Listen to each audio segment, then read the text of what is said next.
COVID this year. Yeah! Thank you. So this is the second time I've been up here giving this speech. I've been very censored on social media, on YouTube. I've been trying to get this story out because people need to know the truth about what's really been going on with COVID, especially in the beginning of it. I originally work in the cardiac cath lab. I'm a registered cardiovascular invasive specialist, so normally if people have heart attacks or are dying, I get paged in and I save their life. Not when COVID happened. They shut our department down completely. We weren't being paged in for nothing, and I was working at the busiest hospital in Detroit.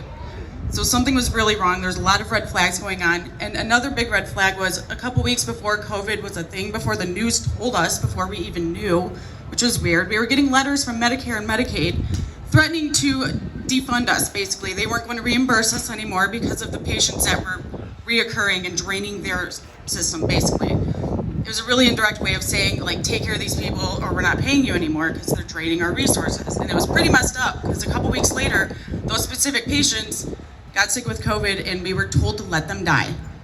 What? Yes, so normally I work in a department and do procedures, but since they, told us we weren't allowed to work anymore, I had to disperse myself, so I went to the emergency room. Because of my skills, I was able to help there more, and I wanted to see what was really going on. And the fact that I walked into a woman's room who was pulseless, normally I would start a code and we would revive her, but we were told everybody was do not resuscitate. Every single person, it didn't matter what you came in there for. So all the heart attacks that I wasn't getting paged in for, they were dying. We were not allowed to save their lives because the government told us no, and we labeled them as COVID. Scammers! How messed up is that? And what's messed up too is the CEO of the company that owns this specific hospital, through word of mouth, is friends with our governor, which was labeled as the worst hit hospital in Michigan. I'm honestly afraid to even tell this story, but whatever, I can't be afraid of it anymore. Don't be afraid. Don't be afraid. There's just so much to it because everything happened so fast.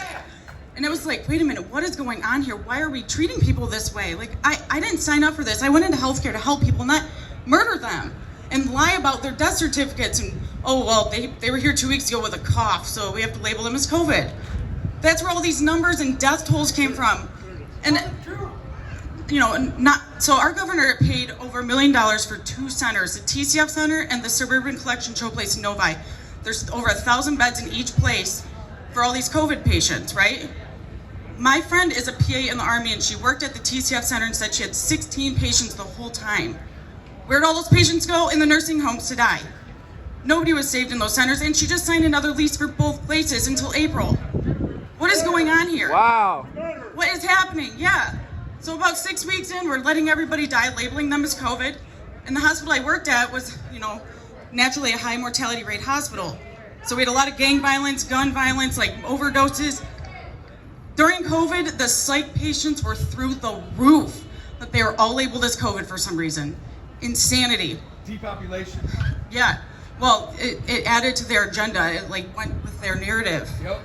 But what happened to me was I started standing up and saying, I'm not okay with this. And first of all, I've been doing procedures for 10 years on people. Who is some non-medical executive person going to tell me that I have to wear a mask to walk to the bathroom? And I don't even see patients unless they're getting a procedure done. And I know the proper use of what masks are for viral particles and precautions, okay? You have to be properly fit tested for an N95 mask. You have to wear a non-permeable gown, boots, gloves, goggles, you name it. So when people walk around with bandanas on their face, you are not doing anything that does not block viral particles in a Right. I know a lot of people are scared and they just want to make other people comfortable, but you are doing nothing but complying, and you are enabling this tyrannical behavior from our government. So with that being said, I got involved on Facebook groups like the Mask Mob. I became a moderator really quick because I was very vocal. And the hospital somehow found out about it. I had trolls from my own hospital they hired, and they fired me and put an article out the next day about me saying that I was defying the mask and made me look like a horrible person, and said she doesn't deserve to work in healthcare ever again. Well, guess what? I haven't been able to find another job since then because of that. You're a patriot. They want to make it look like it's because of the mask. No, it was because I stood up and I was like, we are murdering people. This is medical tyranny. This is disgusting, and I don't stand for this anymore. And I started questioning their narrative and their reasoning, and they didn't like that. So I just had to get that truth out there. I had to take notes, I'm sorry. There's a lot to this. Yeah! But Oh yeah. Powerful. Another really big thing that nobody knows about is the government shut down the city morgues in Detroit during this whole thing, right? So naturally we started piling up dead people on the regular, regardless of what they died from. Well, we had to get these cooler containers outside of the hospital. We had like 7 or 8 of them at one point, full of bodies. But what the media did was they took pictures of these and said they were all COVID patients when that was a complete lie. There's hardly like the only people that actually got COVID and were like died from it were very, very elderly people or people that were like very ill to begin with, that had a lot of issues, chemo patients, stuff like that. It wasn't everyday healthy people. We were killing them to make it look like they had COVID, but they actually didn't.